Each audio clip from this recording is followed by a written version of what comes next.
Johnny, Andy, Glenn. Fuck. Went on vacation. You always come back from vacation completely broke because you're willing to pay just excessive prices on vacation. What is that, a cotton t-shirt, $65? Sold. But I lost all my money before I even left the airport because they've got all these new charges now. It's ridiculous. They're like, yeah, your ticket was $150, but you want to use the runway? $65. Airplane door? $35. And I knew they got the new baggage thing, so I'm like, all right, I'm going to pack light. I don't want to get charged $15 for an extra pair of boxers. It's ridiculous. So I showed up with one small bag, and they told it was me $112 in baggage charges. I said, for what? They're like, oh, now we're charging for emotional baggage. I had no idea there was that much shit I hadn't dealt with yet. So it was depression and being broke that drove me to God. That's not true. It was either God or George. I had no faith in George. So I started reading the Bible, and that's depressing because there's so many rules. One of them is you can't shave the corners of your beard. After 2 weeks, I gave up trying to figure out where the fuck the corners of my beard were. And even the good parts aren't that great. I mean, as the story goes, all God's people are going to come back and inhabit the earth and be happy.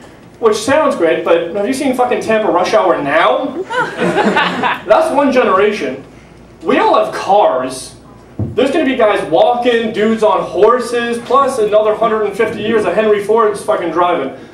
I just don't know how godly I can be staring directly into a camel's ass. That didn't work. No, didn't.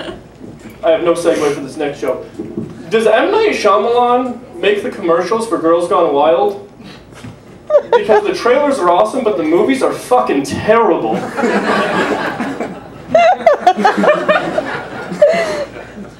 I love walking around the mall. I hate shopping. It's just I love to people watch.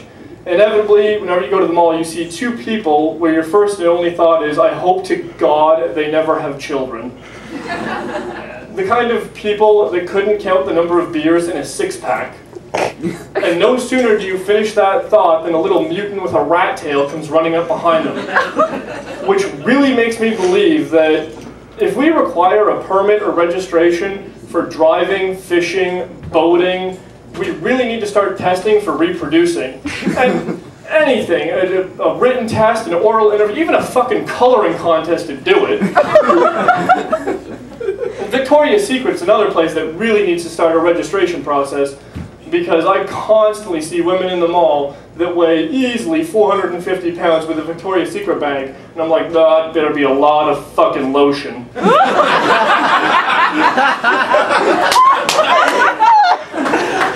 swear to God, if there's anything lacy or crotchless, I'm going to vomit harder than an Olsen twin in a buffet line.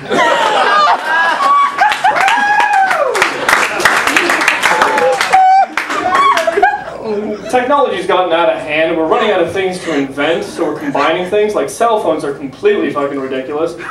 But I think we've really missed one key combination.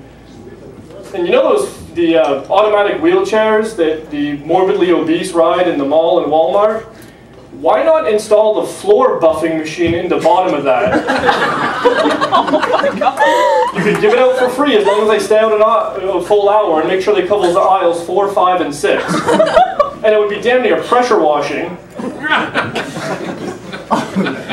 Our aisles would be more polished than R. Kelly's penis after a prom date. Oh. That's funny.